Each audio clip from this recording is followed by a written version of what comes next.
டிவிக்கே வெறும் அரசியல் ஆதாயத்துக்காக தொடங்கப்பட்ட ஒரு கட்சி கிடையாது. சமரசம் என்ற பேச்சுக்கே இங்கே இடமில்லை.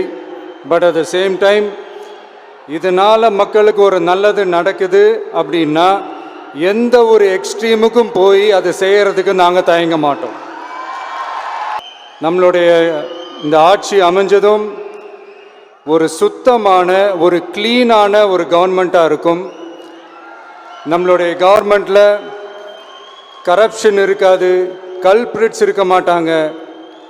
அதனால் எந்த விதமான ஒரு தயக்கமும் இல்லாமல் தைரியமாக நம்மளுடைய பூத் லெவல் ஏஜென்ட்ஸ் மக்களை போய் அப்ரோச் பண்ணுங்க. நீங்கள் மக்களை அப்ரோச் பண்ணும்போது அறிஞர் அண்ணா அவர்கள் சொன்ன ஒரு விஷயத்தை இங்கே நான் சொல்லணும்னு ஆசைப்படுறேன்.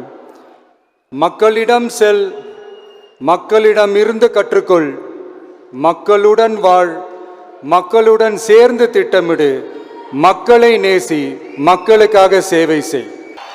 இதை நீங்கள் புரிஞ்சுக்கிட்டு நீங்கள் செயல்பட்டீங்கன்னா உங்கள் ஊர் சிறுவாணி தண்ணி மாதிரி அவ்வளவு சுத்தமான ஒரு ஆட்சியாக இது அமையும்.